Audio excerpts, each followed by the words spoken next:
Audio book वाङ्मय 13 गायत्री की पंचकोशी साधना एवं उपलब्धियां। चैप्टर 6 पार्ट 3 मन और उसका निग्रह।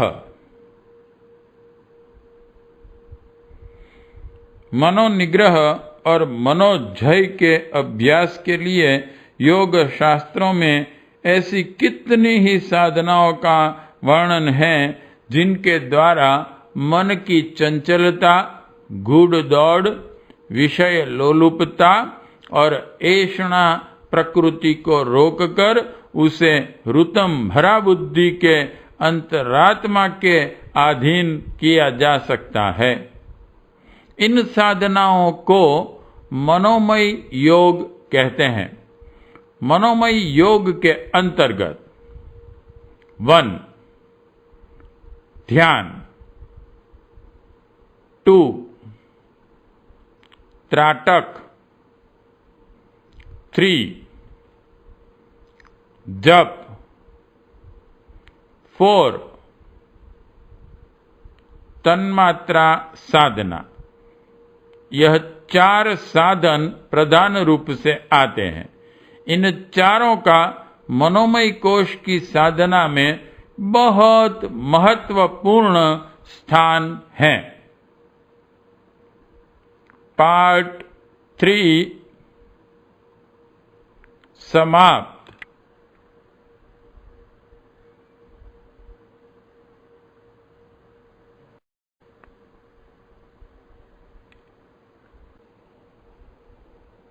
ऑडियो बुक वाङ्मय 13 गायत्री की पंचकोशी साधना एवं उपलब्धियां।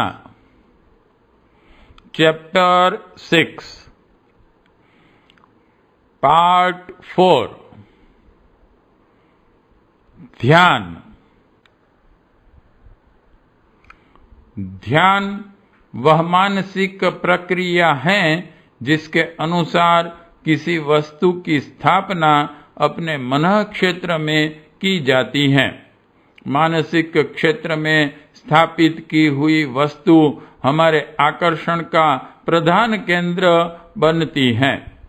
इस आकर्षण की ओर मस्तिष्क की अधिकांश शक्तियां खींच जाती हैं। फलस्वरूप एक स्थान पर उनका केंद्रीयकरण होने लगता है। चुंबक पत्थर अपने चारों ओर बिखरे हुए लौह कणों को सब दिशाओं से खींचकर अपने पास जमा कर लेता है। इसी प्रकार ध्यान द्वारा मन सब ओर से खींचकर एक केंद्र बिंदु पर एकाग्र होता है। बिखरी हुई चित्त प्रवृत्तियां एक जगह सिमट जाती है। कोई आदर्श लक्ष्य इष्ट निर्धारित करके उसमें तन्मय होने को ध्यान कहते हैं। जैसा ध्यान किया जाता है मनुष्य वैसा ही बनने लगता है। सांचे में गीली मिट्टी को दबाने से वैसी आकृति बन जाती हैं जैसी उस सांचे में होती हैं। कीट भृंग का उदाहरण प्रसिद्ध है। भृंग झिंगुर को पकड़ ले जाता है और उसके चारों ओर लगातार गुंजन करता है। झिंगुर इस गुंजन को तन्मय होकर सुनता है और भृंग के रूप को, उसकी चेष्टाओं को एकाग्र भाव से निहारता है। झिंगुर का मन भृंगमय हो जाने से उसका शरीर भी उसी ढांचे में ढलना आरंभ हो जाता है। उसके रक्त, मांस, नस, नाड़ी, त्वचा आदि में मन के साथ ही परिवर्तन आरंभ हो जाता है और थोड़े समय में वह झिंगुर मन से और शरीर से भी असली भृंग के समान बन जाता है। इसी प्रकार ध्यान शक्ति द्वारा साधक का सर्वांग पूर्ण कायाकल्प होता है। साधारण ध्यान से मनुष्य का शरीर परिवर्तन नहीं होता। इसके लिए विशेष रूप से गहन साधनाएं करनी पड़ती हैं, परंतु मानसिक कायाकल्प करने में हर मनुष्य ध्यान साधना से भरपूर लाभ उठा सकता है। ऋषियों ने इस बात पर जोर दिया है कि हर साधक को इष्ट देव चुन लेना चाहिए। इष्ट देव चुनने का अर्थ है जीवन का प्रधान लक्ष्य निर्धारित करना। इष्ट देव उपासना का अर्थ है उस लक्ष्य में अपनी मानसिक चेतना को तन्मय कर देना। इस प्रकार की तन्मयता का परिणाम यह होता है कि मन की बिखरी हुई शक्तियां एक बिंदु पर एकत्रित हो जाती हैं। एक स्थानीय एकाग्रता के कारण उसी दिशा में सभी मानसिक शक्तियां लग जाती हैं। फल स्वरूप साधक के गुण, स्वभाव, विचार, उपाय एवं काम अद्भुत गति से बढ़ते हैं, जो उसे अभिष्ट लक्ष्य तक सरलता पूर्वक स्वल्प काल में ही पहुंचा देते हैं। इसी को इष्ट सिद्धि कहते हैं। ध्यान साधना के लिए ही आदर्शों को दिव्य रूपधारी देवताओं के रूप में मानकर उनमें मानसिक तन्मयता स्थापित करने का यौगिक विधान है। प्रीति सजातियों में होती है, इसलिए लक्ष्य रूप इष्ट को दिव्य देहधारी देव मानकर उसमें तन्मय होने का गूढ़ एवं रहस्यमय मनोवैज्ञानिक आधार स्थापित करना पड़ा है। एक एक अभिलाषा एवं आदर्श का प्रतीक सावित्री मानी गई हैं। गौरी, पद्मा, सची, मेघा, सावित्री, विजया, जया, देवसेना, स्वधा, स्वाहा, मातर, लोक मातर, दृष्टि, दुष्टि, पुष्टि, आत्मदेवी, यह षोडश मातृकाएं प्रसिद्ध हैं। शैलपुत्री, ब्रह्मचारिणी, चंद्रघंटा, कुष्मांडा, स्कंद माता, कात्यायनी, कालरात्रि, महागौरी, सिद्धिदात्री, यह 9 दुर्गाएं अपनी अपनी विशेषताओं के कारण हैं। ऐसा भी होता है कि एक ही इष्ट देव को आवश्यकता अनुसार विभिन्न गुणों वाला मान लिया जाए।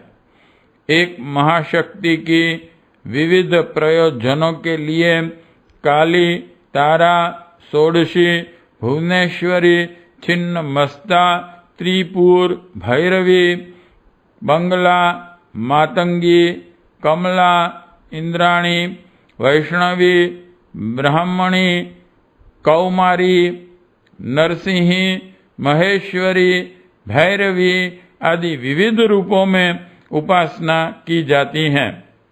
एक ही महागायत्री की ही श्रीम, क्लीम यानी कि सरस्वती, लक्ष्मी, काली तीनों रूपों में आराधना होती है। फिर इन तीनों में अनेक भेद हो जाते हैं। जो साधक मातृशक्ति की अपेक्षा पितृशक्ति में अधिक रुचि रखते हैं, जिन्हें नारी परक शक्ति तत्व की अपेक्षा पुरुष तत्व प्रधान यानी कि पुल्लिंग दिव्य तत्व में विशेष मन लगता है, वे गणेश, नृसिंह, भैरव, शिव, विष्णु आदि इष्टों की उपासना करते हैं। यहाँ किसी को भ्रम में पड़ने की आवश्यकता नहीं। अनेक देवताओं का कोई स्वतंत्र आधार नहीं है। ईश्वर एक है, उसकी अनेक शक्तियां ही अनेक देवों के नाम से पुकारी जाती हैं। मनुष्य अपनी इच्छा, रुचि और आवश्यकता अनुसार उन ईश्वरीय शक्तियों को प्राप्त करने के लिए, अपनी ओर आकर्षित करने के लिए अपना इष्ट लक्ष्य चुनता है और उनमें तन्मय होते ही मनोवैज्ञानिक उपासना पद्धति द्वारा उन शक्तियों को अपने अंदर प्रचुर परिमाण में धारण कर लेता है।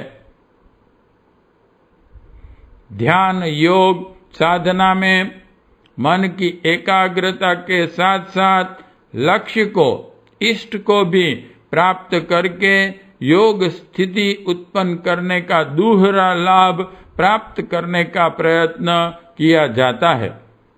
इसलिए इष्ट देव का मनः क्षेत्र में उसी प्रकार ध्यान करने का विधान किया गया है। ध्यान के 5 अंग है। 1 स्थिति, 2 संस्थिति, 3 विगति, 4 प्रगति, 5 सस्मिति। इन पर कुछ प्रकाश डाला जाता है। 1 स्थिति। स्थिति का तात्पर्य है साधक की उपासना करते समय की स्थिति। मंदिर में, नदी तट पर, एकांत में, स्मशान में स्नान करके, बिना स्नान किए, पद्मासन से, सिद्धासन से, किस और मुंह करके, किस मुद्रा में, किस समय, किस प्रकार ध्यान किया जाए, इस संबंध की व्यवस्था को स्थिति कहते हैं। 2 संस्थिति। संस्थिति का अर्थ इष्ट देव की छवि का निर्धारण, उपास्य देव का मुख, आकृति, आकार, मुद्रा, वस्त्र, आभूषण, वाहन, स्थान, भाव को निश्चित करना संस्थिति कहलाती है। 3 विगति। विगति कहते हैं गुणावली को। इष्ट देव में क्या विशेषताएं, शक्तियां, सामर्थ्य, परंपराएं एवं गुणावलियां हैं, उनको जानना विगति कहा जाता है। 4 प्रगति। प्रगति कहते हैं उपासना कला में साधक के मन में रहने वाली भावना को। दास्य, सखा, गुरु, बंधु, मित्र, माता पिता, पति, पुत्र, सेवक, शत्रु आदि जिस रिश्ते को उपास्य देव को मानना हो, उस रिश्ते की स्थिरता तथा उस रिश्ते को प्रगाढ़ बनाने के लिए इष्ट देव को प्रमुख ध्यानावस्था में अपनी आंतरिक भावनाओं को विविध शब्दों द्वारा, चेष्टाओं द्वारा उपस्थित करना प्रगति कहलाती है। 5 संस्मिति। संस्मिति वह व्यवस्था है जिसमें साधक और साध्य, उपासक और उपास्य एक हो जाते हैं। दोनों में कोई भेद नहीं रहता। भृंग और कीट की सी तन्मयता, द्वैत के स्थान पर अद्वैत की झांकी, उपास्य और उपासक का अभेद, मैं स्वयं इष्ट देव हो गया हूँ या इष्ट देव में पूर्णतया लीन हो गया हूँ, ऐसी अनुभूति का होना। अग्नि में पड़कर जैसे लकड़ी भी अग्निमय लाल वर्ण हो जाती है, वैसी ही अपनी स्थिति जिन क्षणों में अनुभव होती हैं उसे संस्मृति कहते हैं। एक ही इष्ट देव के अनेक प्रयोजनों के लिए अनेक प्रकार से ध्यान किए जाते हैं। साधक की आयु, स्थिति, मनोभूमि, वर्ण, संस्कार आदि के विचार से भी ध्यान की विधियों में स्थिति, संस्थिति, विगति, प्रगति एवं संस्मृति की जो कई महत्वपूर्ण पद्धति हैं, उनका सविस्तार वर्णन इन पृष्ठों में नहीं हो सकता। यहाँ तो हमारा प्रयोजन मनोमय कोश को व्यवस्थित बनाने के लिए ध्यान द्वारा मन को एकाग्र करने की, वश में करने की विधि बताना मात्र है। इसके लिए कुछ ध्यान नीचे दिए जाते हैं। 1. चिकने पत्थर की या धातु की सुंदर सी गायत्री प्रतिमा लीजिए। उसे एक सुसज्जित आसन पर स्थापित कीजिए। प्रतिदिन उसका जल, धूप, दीप, गंध, नैवेद्य, अक्षत, पुष्प आदि मांगलिक द्रव्यों से पूजन कीजिए।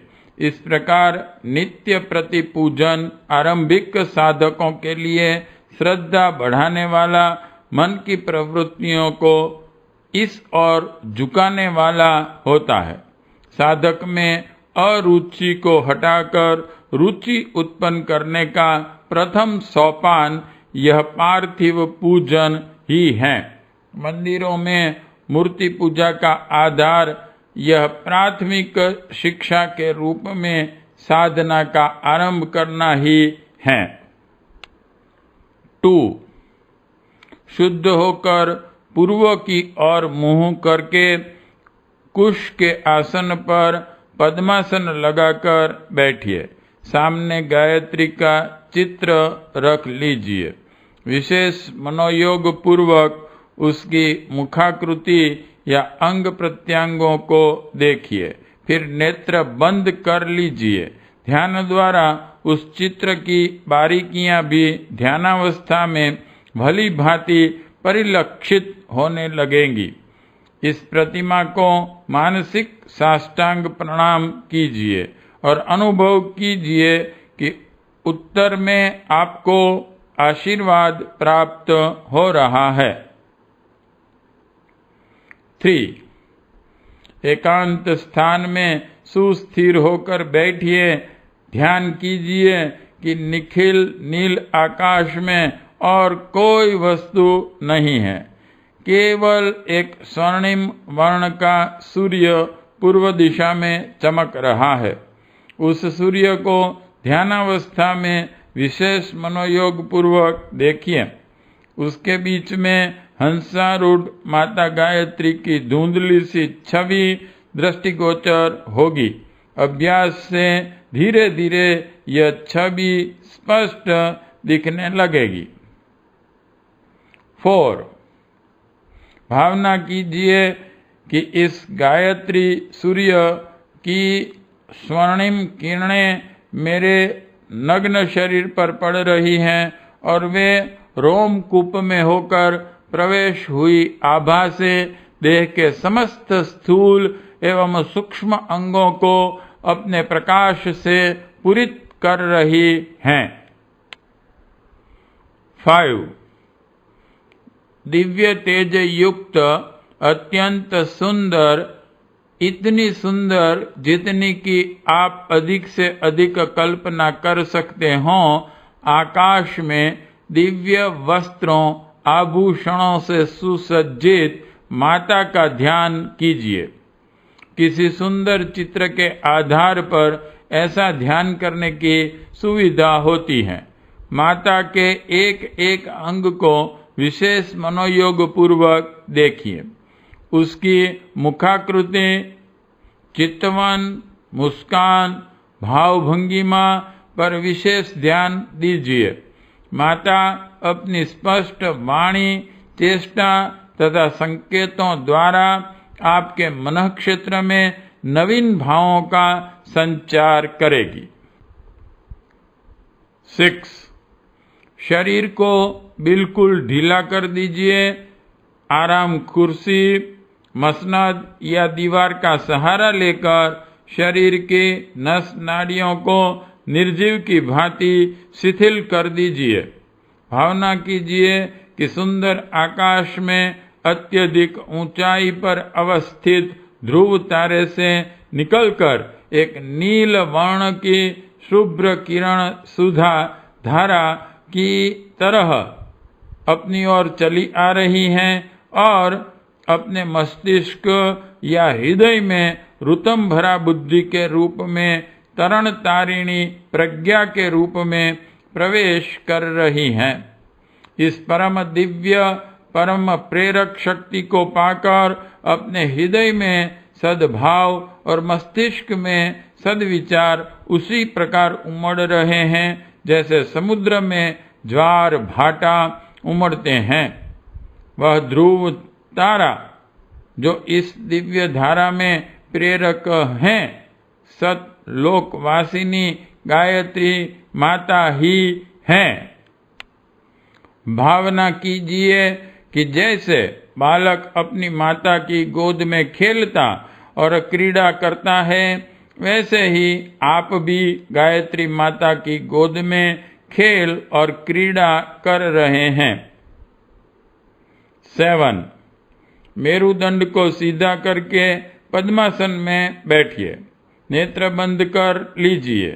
भूमध्य भाग यानी कि भ्रकुटी में शुभ्र वर्ण दीपक की लौ के समान दिव्य ज्योति का ध्यान कीजिए।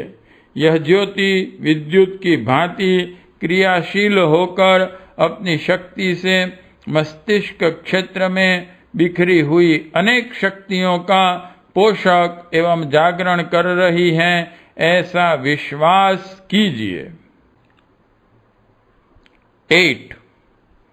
भावना कीजिए कि आपका शरीर एक सुंदर रथ है। उसमें मन, बुद्धि, चित्त और अहंकार रूपी घोड़े जूते हैं।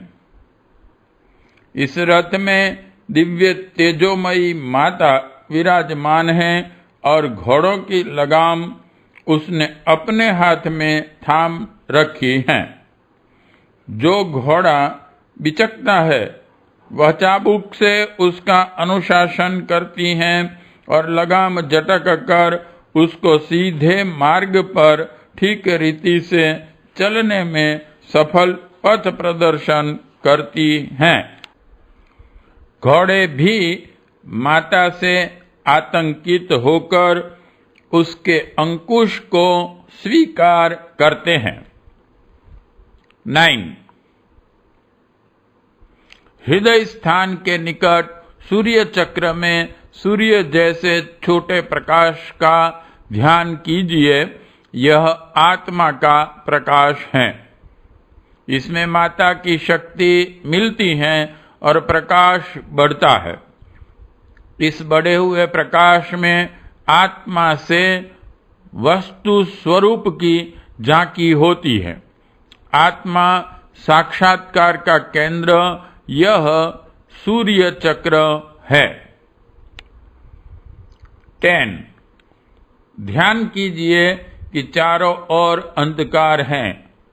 उसमें होली की तरह पृथ्वी से लेकर आकाश तक प्रचंड तेज जाज्वल्यमान हो रहा है।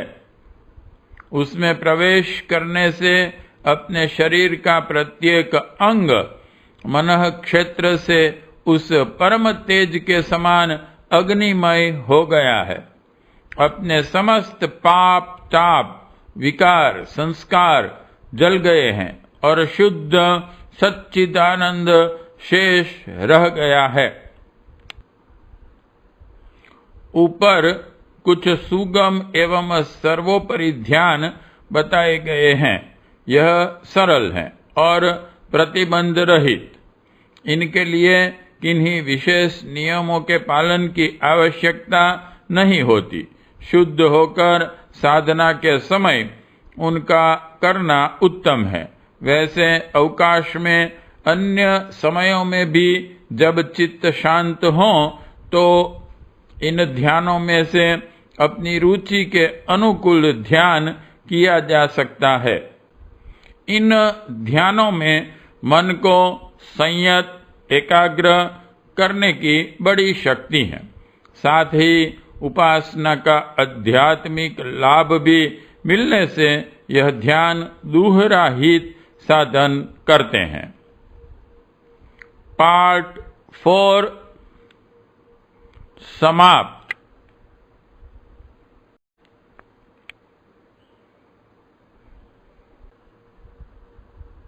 ऑडियो बुक वांग्मय 13 गायत्री की पंचकोशी साधना एवं उपलब्धियां, चैप्टर 6 पार्ट 5 त्राटक। त्राटक भी ध्यान का एक अंग है, अथवा यूं कहिए कि त्राटक का ही एक अंग ध्यान है। अंतर त्राटक और बाह्य त्राटक दोनों का उद्देश्य मन को एकाग्र करना है। नेत्र बंद करके किसी एक वस्तु पर भावना को जमाने और उसे आंतरिक नेत्रों से देखते रहने की क्रिया अंतर त्राटक कहलाती है। पीछे जो 10 ध्यान लिखे गए हैं वे सभी अंतर त्राटक हैं। मैस्मरिज्म के ढंग से जो लोग अंतर त्राटक करते हैं वे केवल प्रकाश बिंदु पर ध्यान करते हैं। इससे एकांगी लाभ होता है।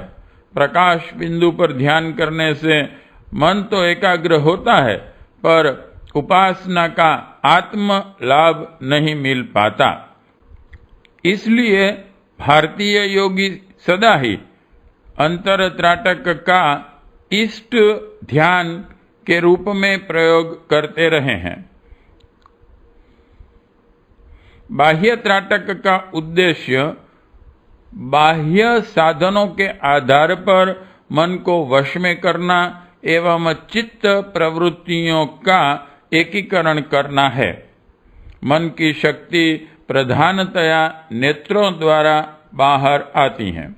दृष्टि को किसी विशेष वस्तु पर जमाकर उसमें मन को तन्मयता पूर्वक प्रवेश कराने से नेत्रों द्वारा विकीर्ण होने वाला मनः तेज एवं विद्युत प्रवाह एक स्थान पर केंद्रीभूत होने लगता है। इससे एक तो एकाग्रता बढ़ती हुई, दूसरे नेत्रों का प्रवाह चुंबकत्व बढ़ जाता है। ऐसी बढ़ी हुई आकर्षण शक्ति वाली दृष्टि को वेदक दृष्टि कहते हैं।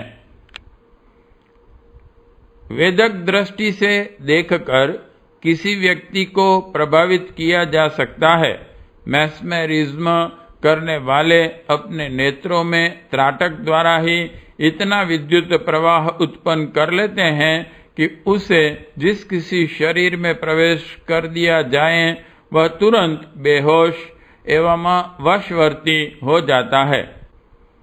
उस बेहोश या अर्धनिंद्रित व्यक्ति के मस्तिष्क पर बेधक दृष्टि वाले व्यक्ति का कब्जा हो जाता है और उसमें जो चाहे वह काम ले सकता है। मैस्मरिज्म करने वाले किसी व्यक्ति को अपनी त्राटक शक्ति से पूर्ण निंद्रित या अर्धनिंद्रित करके उसे नाना प्रकार के नाच नचाते हैं। मैस्मरिज्म द्वारा सत्संकल्प, दान, रोग निवारण, मानसिक त्रुटियों का परिमार्जन आदि लाभ हो सकते हैं और उससे ऊंची अवस्था में जाकर अज्ञात वस्तुओं का पता लगाना, अप्रकट बातों को मालूम करना आदि कार्य भी हो सकते हैं। दुष्ट प्रकृति के भेदक दृष्टि वाले अपने दृष्टि तेज से कहीं किसी स्त्री पुरुषों के मस्तिष्क पर अपना अधिकार करके उन्हें भ्रमग्रस्त कर देते हैं और उनका सतीत्व या धन लूटते हैं।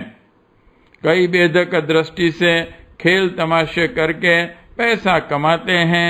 यह इस महत्वपूर्ण शक्ति का दुरुपयोग है। भेदक दृष्टि द्वारा किसी के अंतःकरण में भीतर तक प्रवेश करके उसकी सारी मनस्थिति को, मनोगत भावनाओं को जाना जा सकता है। भेदक दृष्टि फेंककर दूसरों को प्रभावित किया जा सकता है। नेत्रों में ऐसा चुंबकत्व त्राटक द्वारा पैदा हो सकता है। मन की एकाग्रता चूंकि त्राटक के अभ्यास में अनिवार्य रूप से करनी पड़ती है, इसलिए उसका साधन साथ साथ होते चलने से मन पर बहुत कुछ काबू हो सकता है। 1. एक हाथ लंबा, एक हाथ चौड़ा चौकर कागज का पुट्ठा लेकर उसके बीच में रुपये के बराबर एक काला गोल निशान बना लो। स्याही एक सी हो, कहीं कम ज्यादा न हो। इसके बीच में सरसों के बराबर निशान छोड़ दो और उसमें पीला रंग भर दो और तुम उससे 4 फीट की दूरी पर इस प्रकार बैठो कि वह काला गोला तुम्हारी आंखों के सामने सीध में रहे। साधना का कमरा ऐसा होना चाहिए कि जिसमें न अधिक प्रकाश रहे न अंधेरा, न अधिक सर्दी हो न गर्मी। पालथी मारकर मेरुदंड सीधा रखते हुए बैठो और काले गोले के बीच में जो पीला निशान हो उस पर दृष्टि जमाओ।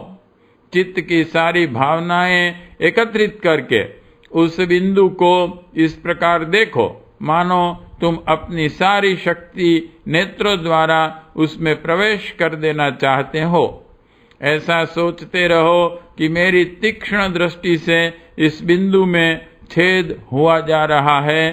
कुछ देर इस प्रकार देखने से आंखों में दर्द होने लगेगा और पानी बहने लगेगा, तब अभ्यास बंद कर दो। अभ्यास के लिए प्रातः काल का समय ठीक है। पहले दिन देखो कि कितनी देर में आंखें थक जाती हैं और पानी आ जाता है। पहले दिन जितनी देर अभ्यास किया है, प्रतिदिन उससे 1 या आधी मिनट बढ़ते जाओ। दृष्टि को स्थिर करने पर देखेंगे कि उस काले गोले में तरह तरह की आकृतियां पैदा होती हैं। कभी वह सफेद रंग का हो जाएगा तो कभी सुनहरा, कभी छोटा मालूम पड़ेगा, कभी चिंगारियां सी उड़ती दिखेगी, कभी बादल से छाए हुए प्रतीत होंगे। इस प्रकार यह गोला अपनी आकृति बदलता रहेगा, किंतु जैसे जैसे दृष्टि स्थिर होना शुरू हो जाएगी, उसमें दिखने वाली विभिन्न आकृतियां बंद हो जाएगी और बहुत देर तक देखते रहने पर भी गोला ज्यों का त्यों बना रहेगा। नंबर 2, 1 फुट लंबे चौड़े दर्पण के बीच चांदी की चवन्नी के बराबर काले रंग के कागज का एक गोल टुकड़ा काटकर चिपका दिया जाता है। उस कागज के मध्य में सरसों के बराबर पीला बिंदु बनाते हैं। इस बिंदु पर दृष्टि स्थिर करते हैं। इस अभ्यास को 1-1 मिनट बढ़ाते जाते हैं। जब इस तरह की दृष्टि स्थिर हो जाती है, तब और भी आगे का अभ्यास शुरू हो जाता है। दर्पण पर चिपके हुए कागज को छुड़ा देते हैं और उसमें अपना मुंह देखते हुए अपनी बाईं आंख की पुतली पर दृष्टि जमा कर लेते हैं और उस पुतली में ध्यानपूर्वक अपना प्रतिबिंब देखते हैं। नंबर 3, गोधृत का दीपक जलाकर नेत्रों की सीध में 4 फुट की दूरी पर रखिए। दीपक की लौ आधे इंच से कम उठी हुई न हो, इसलिए मोटी बत्ती डालना और पिघला हुआ दूध भरना आवश्यक है। बिना पलक झपकाए इस अग्नि शिखा पर दृष्टिपात कीजिए और भावना कीजिए कि आपके नेत्रों की ज्योति दीपक की लौ से टकराकर उसी में घुली जा रही है। नंबर 4, प्रातः काल के सुनहरे सूर्य पर या रात्रि को चंद्रमा पर भी त्राटक किया जाता है। सूर्य या चंद्रमा जब मध्य आकाश में होंगे तब त्राटक नहीं हो सकता, कारण कि उस समय तो सिर ऊपर को करना पड़ेगा या लेटकर ऊपर को आंखें करनी पड़ेगी। यह दोनों ही स्थितियां हानिकारक हैं, इसलिए उदय होता सूर्य या चंद्रमा ही त्राटक के लिए उपयुक्त माना जाता है। नंबर 5, त्राटक के अभ्यास के लिए स्वस्थ नेत्रों का होना आवश्यक है। जिनके नेत्र कमजोर हों या कोई रोग हो, उन्हें बाह्य त्राटक की अपेक्षा अंतर त्राटक उपयुक्त है, जो कि ध्यान प्रकरण में लिखा जा चुका है। अंतर त्राटक को पाश्चात्य योगी इस प्रकार करते हैं कि दीपक की अग्निशिखा, सूर्य, चंद्रमा आदि कोई चमकता प्रकाश 15 सेकंड खुले नेत्रों से देखा, फिर आंखें बंद कर ली और ध्यान किया कि वह प्रकाश मेरे सामने मौजूद है। एकटक दृष्टि से मैं उसे घूर रहा हूं तथा अपनी सारी इच्छा शक्ति को तेज नोक द्वारा कील की तरह उसमें घुसाकर आर पार कर रहा हूं।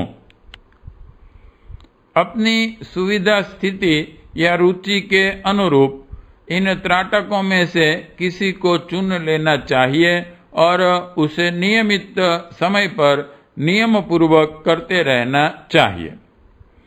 इससे मन एकाग्र होता है और दृष्टि में वेधकता, पारदर्शिता एवं प्रभावोत्पादकता की अभिवृद्धि होती है। त्राटक पर से उठने के पश्चात गुलाब जल से आंखों को धो डालना चाहिए।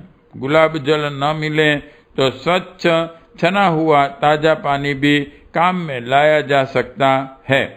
आंख धोने के लिए छोटी कांच की प्यालियां अंग्रेजी दवा बेचने वालों की दुकान पर मिलती हैं। वह सुविधाजनक होती हैं। न मिलने पर कटोरी में पानी भर के उसमें आंख खोलकर डुबाने और पलक हिलाने से आंख धुल जाती हैं।